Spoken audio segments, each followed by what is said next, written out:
De l'entrée triomphale du dimanche des Rameaux jusqu'au matin victorieux de la résurrection, les femmes de la Passion du Christ ont joué un rôle essentiel, souvent méconnu, dans le plan de rédemption de Dieu.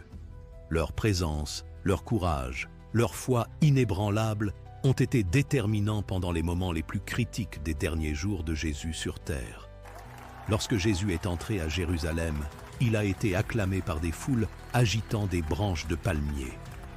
Des femmes disciples l'ont suivi, dévouées à ses enseignements et à sa mission. Alors que les 12 apôtres sont souvent nommés, des femmes comme Marie de Magdala, Marie, mère de Jacques et de Joseph, Salomé et Jeanne, sont restées proches, soutenant le ministère de Jésus de la Galilée jusqu'à la croix.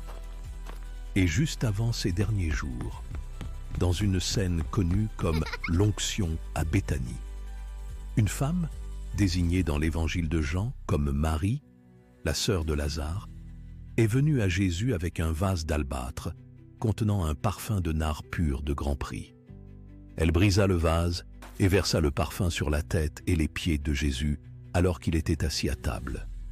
Bien que certains l'aient réprimandé et aient considéré son geste comme du gaspillage, Jésus a vu de l'adoration. Il leur dit : « Pourquoi faites-vous de la peine à cette femme ?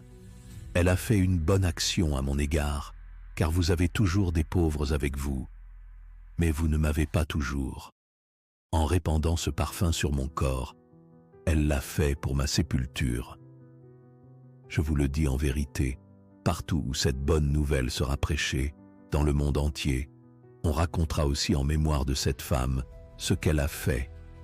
Une femme, oignant le Fils de Dieu, l'honorant de son sacrifice et le préparant sans le savoir pour son sacrifice ultime. » Lors de la dernière scène, bien qu'elle ne soit pas mentionnée nommément, on considère que les femmes ont préparé le repas de la Pâque, un acte de service sacré. Lorsque Jésus a été trahi à Gethsémani, de nombreux disciples se sont enfuis. Mais alors que les disciples mâles se dispersaient, les femmes sont restées fermes.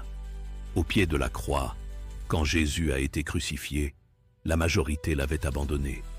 Mais Marie, sa mère, Marie de Magdala et d'autres sont restés, pleurant mais inébranlables. Leur présence n'était pas seulement émotionnelle, elle était prophétique. Elles ont témoigné de sa souffrance et se tenaient comme des symboles de compassion, de force et d'une foi inébranlable. Lorsque Jésus a été enseveli, ce sont les femmes qui ont suivi pour voir où il était déposé. Et ce sont des femmes qui revinrent de bonne heure le 3e jour, Marie de Magdala et les autres femmes, portant des aromates et des parfums pour oindre son corps. Au lieu de cela, elles sont devenues les premiers témoins de la résurrection, rencontrant des anges et ont entendu la glorieuse nouvelle. Il n'est pas ici, il est ressuscité.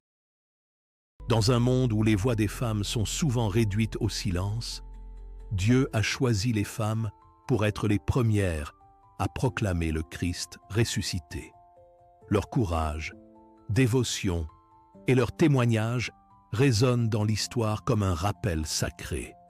Les femmes n'étaient pas seulement présentes dans la Passion du Christ, elles y ont joué un rôle central.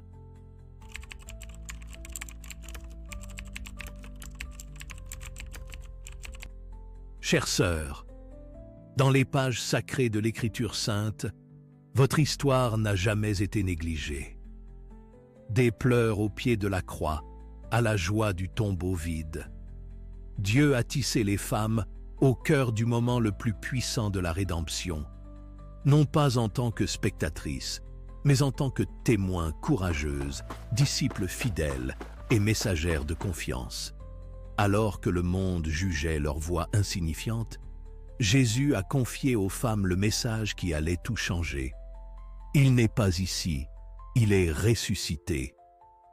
Ce même Jésus vous voit aujourd'hui dans votre fidélité, votre force tranquille, vos sacrifices quotidiens, vos prières murmurées dans l'obscurité. Vous n'êtes pas invisible. Vous n'êtes pas trop brisé, ni trop tard, ni trop petite. Comme Marie de Magdala, comme les femmes qui sont restées près de la croix et qui sont retournées au tombeau. Vous êtes appelés, vus et choisis. Votre présence compte, votre histoire compte, votre voix compte.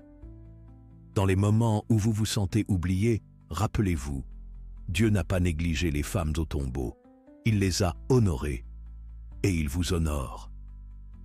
Alors, marchez audacieusement dans votre appel. Dites la vérité dans l'amour. Restez ferme dans votre foi. Que vous dirigiez dans la salle du conseil d'administration, que vous vous occupiez de la vie à la maison, que vous serviez dans les coulisses ou que vous vous teniez à l'écart dans la prière, vous faites partie de la grande histoire de la rédemption de Dieu. Parce que la résurrection a d'abord été prêchée par des femmes et qu'aujourd'hui, le monde a toujours besoin de votre voix. Levez-vous, bien-aimés, vous êtes faites pour cela. Si ce message vous a touché, n'oubliez pas de vous abonner à notre chaîne pour plus d'écritures puissantes et de contenus remplis de foi pour renforcer votre marche avec Dieu.